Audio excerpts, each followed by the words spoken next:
अस्सलामुअलैकुम नाज़रीन। किसी गांव में बहुत ही शरारती बच्चा रहा करता था। इस दौर में दौलत की इतनी रहल पहल ना थी और ज्यादातर मकान कच्चे ही हुआ करते थे। ये बच्चा गांव का सबसे शरारती लड़का था। इसकी शरारतों से ना सिर्फ इसके वालिदैन बल्कि इसके मोहल्लेदार भी बहुत परेशान थे। इस बच्चे का ताल्लुक बहुत ही गरीब घराने से था। एक दिन इसके घर मेहमान आ जाते हैं। इस बच्चे की माँ ने मेहमानों के लिए दाल और चावल तैयार किए। तभी इस बच्चे को शरारत सूझती है और ये इस दाल में मिट्टी डाल देता है, लेकिन इसकी माँ को इस बात की खबर ही नहीं होती।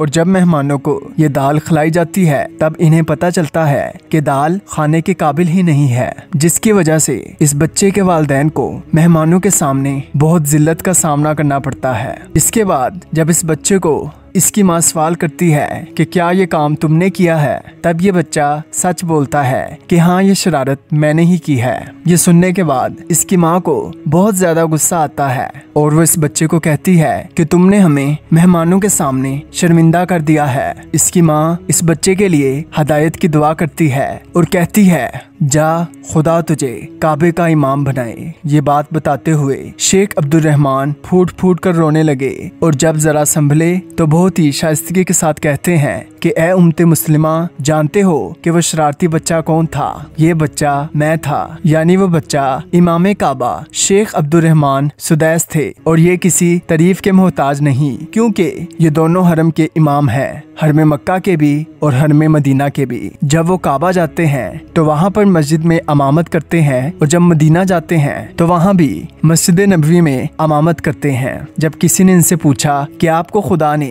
ये मकाम कैसे अता किया, तब इन्होंने अपनी जिंदगी का ये सच्चा वाकया सुनाया और दुनिया भर की माओं को नसीहत की कि गुस्से में भी बच्चों को बदवा ना दें, बल्कि इन्हें दुआ ही दें, क्योंकि माँ की दुआ खुदा के नजदीक सबसे महबूब होती है। ये हजरत मूसा अलैहिस्सलाम की माँ की ही दुआ थी जो वो हजरत मूसा को दरिया में डालते हुए करती हैं कि ऐ अल्लाह, मेरे बच्चे की हिफाजत फरमा।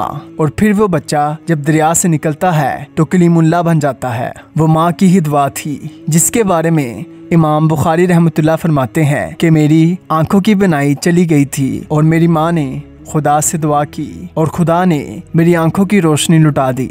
इसलिए माओं को अपनी औलाद के लिए गुस्से में भी बदवा नहीं करनी चाहिए, बल्कि हर वक्त दुआ ही देनी चाहिए, क्योंकि माओं के लफ्ज़ से निकली हुई हल्की सी जुम्बश औलाद का नसीब लिख देती है। लेकिन हमारे माशरे में ज्यादातर माएँ गुस्से में आकर अपनी औलाद को बददुआ कर बैठती है और इन्हें बुरा भला कहती हैं। लेकिन यहाँ औलाद को भी चाहिए कि वो इसकी खिदमत करे और इनसे दुआएं ले, क्योंकि दिल से निकली हुई दुआ खुदा कभी रद्द नहीं करता।